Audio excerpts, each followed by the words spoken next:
Notre invitée ce soir, Anne Joubert, elle est déléguée aux actions en faveur des personnes SDF à la mairie de Paris. Elle est membre du bureau de Nouvelle Donne, le rassemblement citoyen qui est situé à gauche. Bonsoir.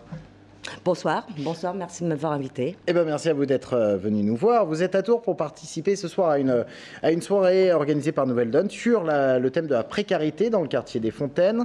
La précarité, c'est un sujet que vous connaissez bien de par votre action à la mairie de Paris et de par votre vie aussi, une vie particulièrement intéressante que vous avez couchée sur papier.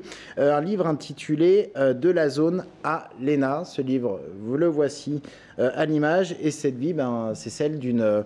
allez, on va le dire, d'une petite bourgeoise du 6e arrondissement de Lyon, l'un des quartiers bourgeois de la ville, quartier typiquement 19e.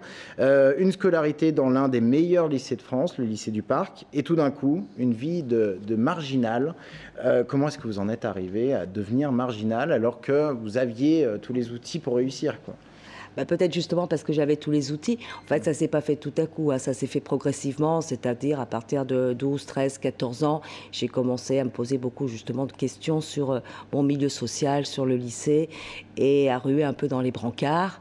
Et je voulais changer le monde, changer la société. Je ne savais pas trop comment m'y prendre.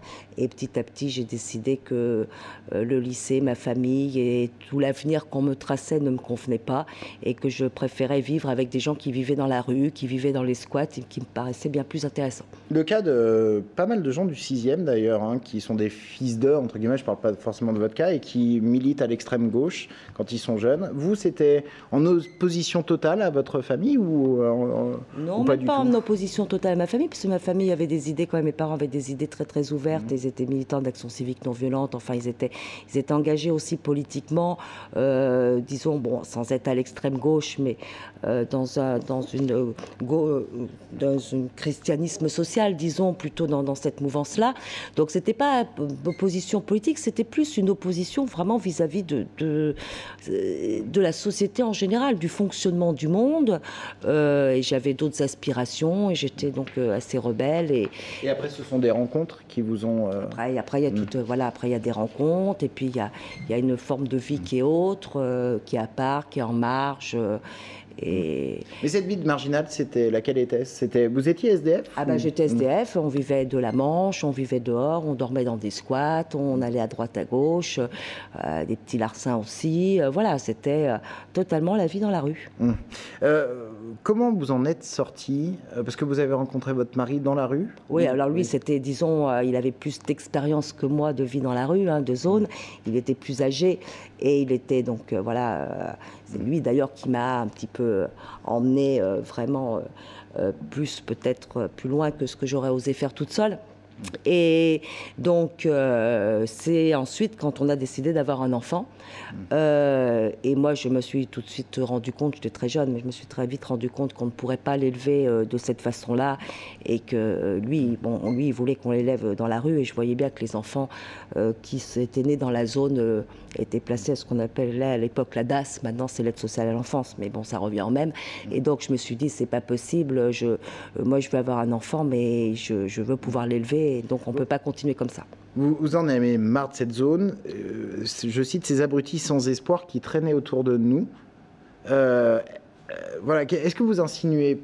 Enfin, voilà, les gens se retrouvent dans la rue à cause de problèmes dans leur parcours. Il y a la détresse sociale. Mais est-ce que quelque part, vous insinuez pas que certains ont fait le choix de la vie de rue? Alors, ce qu'il y a, c'est qu'il faut vraiment différencier ce qui était la rue il y a 30-35 ans, quand j'y étais, et ce que c'est aujourd'hui. Ça n'a rien à voir. À l'époque, c'était vraiment, on était encore dans les 30 glorieuses, à la fin des 30 glorieuses.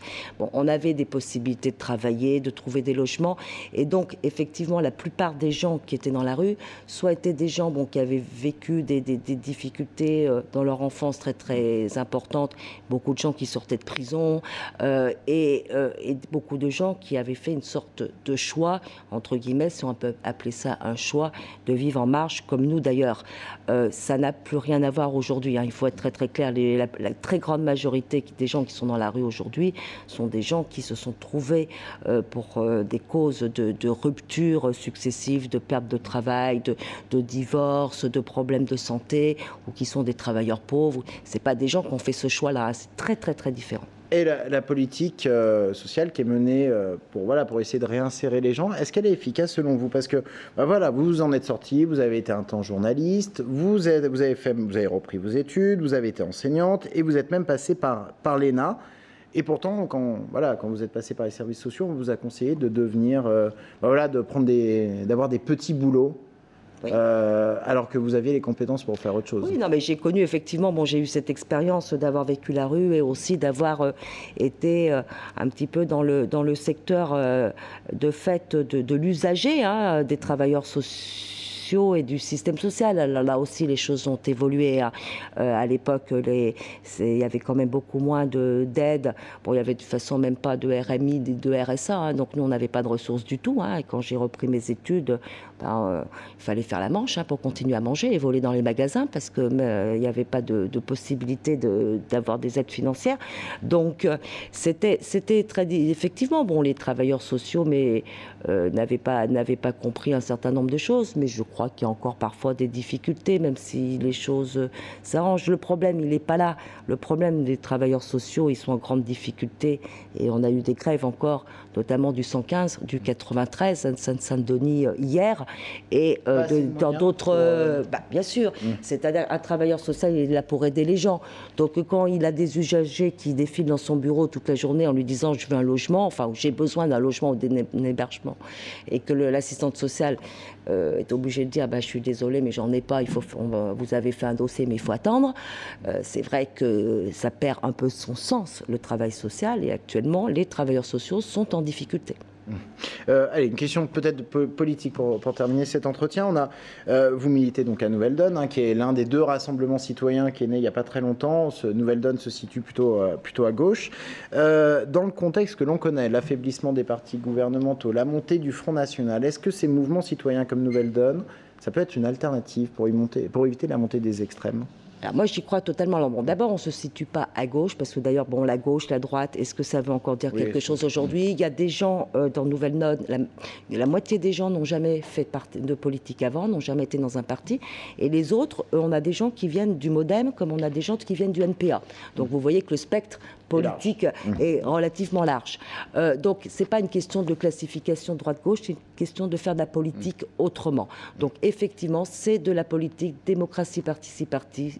Tous les adhérents construisent ensemble, et ce n'est pas un système hiérarchique. On se base sur des valeurs profondes, et je crois qu'on a des chances effectivement, parce que les gens en ont marre des partis traditionnels, de la politique traditionnelle. Ils veulent faire changer les choses, ils veulent faire bouger. La campagne chômage précarité de ce soir est importante, et j'invite donc tout le monde à venir au meeting. C'est la salle des Fontaines, dans le quartier Fontaine à Tours. On pourra en discuter plus longuement. Merci beaucoup, l'info est passée. Merci beaucoup d'être venu sur notre plateau. Très bon week-end sur TV Tours.